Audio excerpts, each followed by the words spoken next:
The confirmed cases have crossed 5 lakh. The world's biggest cities are shut.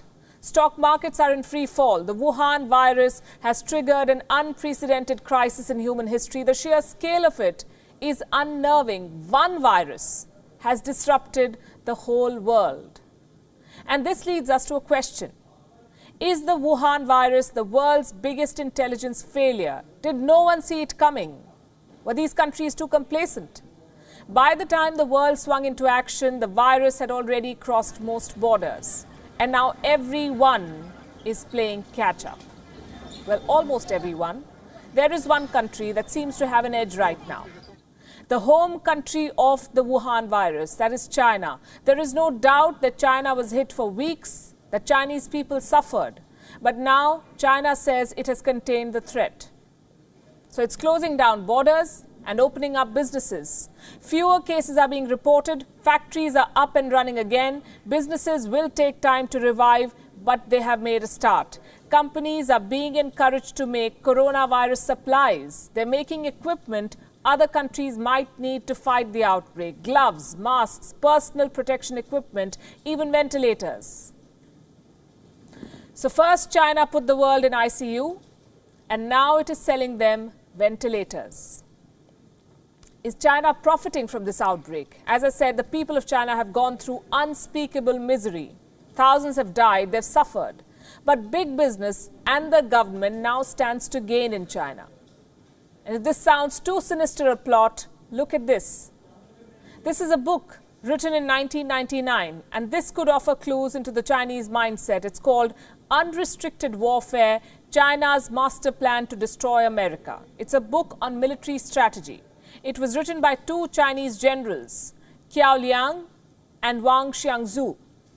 The book makes an argument. It says that China cannot defeat America in a direct military confrontation, but it can leverage its economic prowess to leave the Americans behind. Now, the book's assessment has some eerie similarities with the present situation. It is being quoted by conspiracy theorists. They claim that amid this coronavirus crisis, Beijing is executing its world domination plan. On this show, we do not go by conspiracy theories to make our assessments, so we set out to look for the facts. What we found was most interesting, and we have that for you tonight. Let's first talk about the situation in China. What is happening in China right now? Restaurants, zoos, even the Great Wall is open to tourists.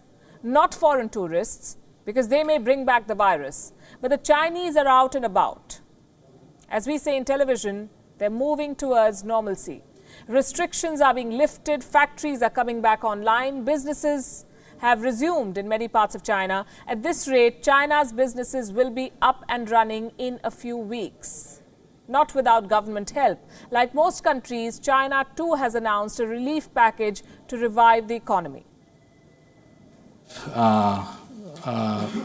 Communicated the figure of a totality of 344 billion US dollars in terms of mainly fiscal measures. First and foremost, we try to stabilize the Chinese economy, and with the measures we have started to take, with the return of the work of the workers and the resumption of productive activities by the factories across the country, I think the Chinese economy is coming back to life. Coming back to life. They have a plan, revive the economy. What does this tell you? While major countries are struggling, China is already making a head start. China also has an interesting pattern. Look at this map.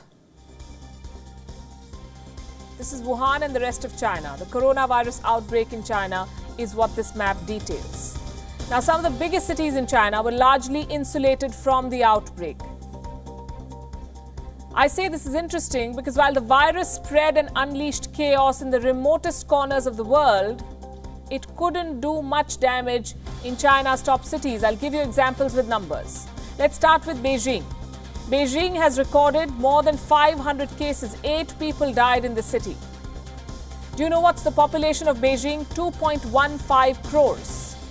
Shanghai reported 468 cases with 5 deaths. Shanghai has a population of 2.4 crores. Among the 10 most densely populated cities in the world, only 5 deaths, less than 500 cases. The point I'm making is that China's financial hubs have largely emerged unscathed from this crisis. They can bounce back quickly.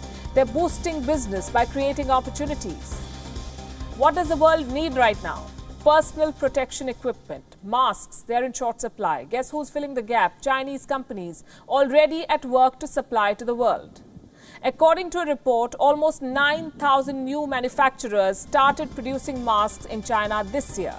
They began business in the first 2 months of 2020. China's daily mask production has crossed 116 million now. Many companies have overseas orders. They're selling outside China. One of the biggest companies is Dawn Polymer. This is a Chinese company. It supplies the fabrics used to make masks. Dawn Polymer has a 40% market share in China. And the value of its shares, the company's shares, has shot up by, listen to this, 417% since January. 417% in 3 months. The holdings of the company's founders now stand at a whopping $1.9 billion. The coronavirus crisis has only meant good news for their business. Here's another example of China creating opportunities from the crisis. Buying out distressed assets. Case in point, Australia. The Scott Morrison government is worried about Chinese companies taking over Australian businesses. Reports say Australia's Foreign Investment Review Board is now gearing up. Why? Because they fear takeover attempts from China. Distressed Australian businesses and assets are on China's radar. It's not just Chinese companies that stand to gain. Foreign companies based in China are also back in action. BMW's factories resumed operations in February itself, last month. Fiat Chrysler has also restarted production. Foxconn has resumed work in its mainland China factories. Foxconn manufactures for leading tech giants like Apple and HP. Tesla's factory in China is back online too, reportedly with help from local authorities. Members of the Chinese government allegedly helped Tesla secure key supplies. The Chinese government is going the extra mile to make sure businesses resume operations. In Shanghai, most foreign businesses are back in action. All foreign-funded enterprises have resumed operation, with an 80% employee return rate and a 70% business resumption rate. The overall situation is steadily improving. So while it sounds crass to say that a company or a country profits from a pandemic, these are the bitter facts. China exported a virus to the world. Now the world is sick and China is selling them the balm. And while the world tries to heal, China is already up and running.